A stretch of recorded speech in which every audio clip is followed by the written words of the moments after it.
Good morning, dear students of class 12. Welcome to this English online class. We are going to revise our syllabus again. So we'll begin with the first revision. Now you can see here on the slide, there is a picture.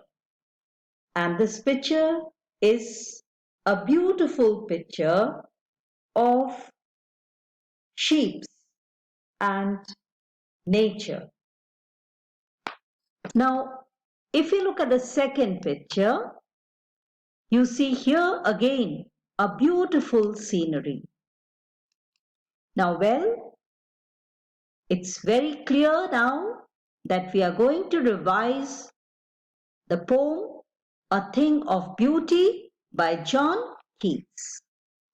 Now, if you look at this poem, it is an excerpt from John Keats' famous work, Endymion, a poetic romance, which is based on a Greek legend in which Endymion, a beautiful young shepherd and poet who lived on Mount Latmus, he had a vision of Cynthia.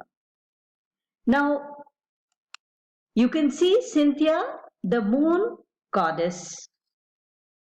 Now, the enchanted youth resolved to seek her out and so wandered away through the forest and down under the sea.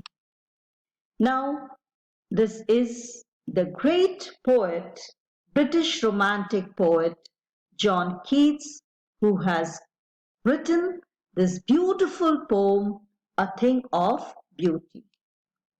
Now, a little bit about the poet. John Keats, 1795 to 1821. Keats was a British romantic poet. He had a power to sway and delight the readers. As told earlier, this poem is an excerpt from Endymion, a poetic romance. Some of his other works are Ode to Spring and an Ode to Grecian Urn. Now, if we look at this poem, a thing of beauty is a joy forever. Its loveliness increases. It will never pass into nothingness, but will keep a bower quiet for us and a sleep full of sweet dreams and health and quiet breathing. You can see the two pictures on the slide. One is a picture of a beautiful natural scene, and the other picture is a picture of a peaceful sleep. Now, the first 5 lines of this poem, they are about the power of beautiful thing. How a beautiful thing is a source of everlasting joy and happiness. It's a source of pleasure today and in all times to come. It rejuvenates our soul, gives us mental peace, solace, and comfort, like a shady bower. A shade which is given to a tired traveler when he rests under the shade of a tree. In the same way, beautiful things have a lasting and pleasing effect on our souls.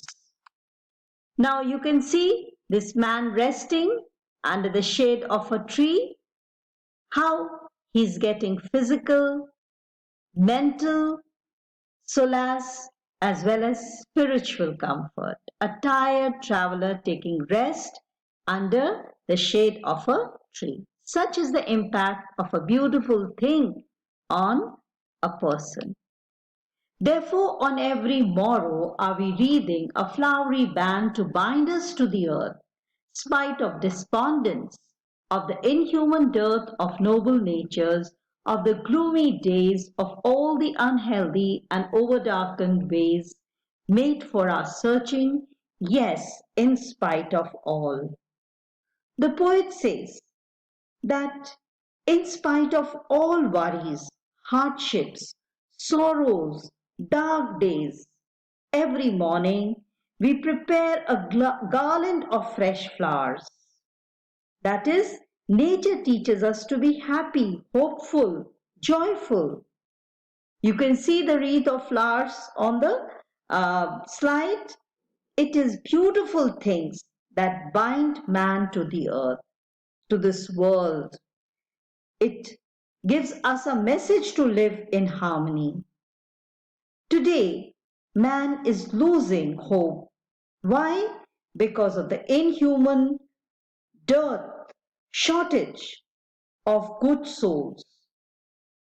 But it is beautiful nature that brightens up our mood, fills our mood with positivity, helps us in getting through hard times. A thing of beauty removes the pall of sadness from our dark spirits. The healing touch of beauty makes human beings love life in spite of troubles and sufferings. That is, of all the unhealthy and overdarkened ways, which make us sad, gloomy. But in spite of all these, there are some shape of beauty moves away the pall from our dark spirit, such the sun, the moon, trees old and young, sprouting a shady boon for simple people. Here, the poet lists out some objects of nature which gives us hope to live, which fills us with joy, removes all negativity and fills us with positivity. Some of these things of nature are sun, the moon, trees old as well as young. They are sprouting a shady boom, shade. For whom? For simple people. Simple sheep here are innocent creatures of God. It has biblical reference from the Bible, where Christ is the shepherd who is protector of the innocent creatures, here referred as simple sheep. Now, and such are daffodils with the green world they live in, and clear rills that for themselves a cooling covert make, gaze the hot season the mid-forest break. So, the poet has listed out some of the things of nature which lifts our spirit, like sun, moon, trees old and young, which spread out a shady bower, giving shelter to sheep. In the same way, daffodils, small streams that flow in hot season. Then the thick plants growing on the either side of streams, and the fragrance of the fair musk rose in the middle of the forest. How all these gifts of nature, they fill us with positivity, they remove the pall of gloom, pall of sadness from our dark spirits, they lift our spirits, and then the poet says, rich with a sprinkling of fair musk rose, such too is the grandeur of the dooms we have imagined for the mighty dead, or lovely tales we have heard or read, an endless fountain of immortal drink pouring on to us from heaven's brink. Now, the poet, in addition to the beautiful objects of nature like sun, moon, trees old and young, sheep, daffodils, then the small streams that flow in hot season, and the fragrance of the fair musk rose in the middle of the forest. In addition to these, the poet includes here things like works of art and literature. Take, for instance, a wonderful composition of a poem, a music. It has equally a positive effect in lifting the spirit of man.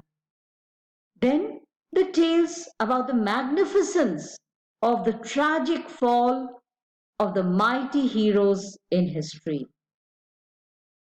How they are lessons, they are tales of inspiration. Even in the fall of doom, poet sees magnificence, greatness. They are as exciting and inspiring as the never-ending fountain of the immortal drinks, a heavenly boon bestowed upon mankind. He takes this to be an endless, never-ending fountain of the kindness of God, of the blessings of God. It is a heavenly boon bestowed upon mankind. Thus, be it nature, art, literature, they all have everlasting effect, and they inspire man to live happily and enjoy the bountiful bounty of earth. So the poet is here again in the last line. He is expressing his firm belief in the divine. So I hope you have understood this poem. We'll work on the assignment. The assignment will be posted, revision assignment will be posted in your GCR. Thank you, students. Take care. Have a nice day. Thank you.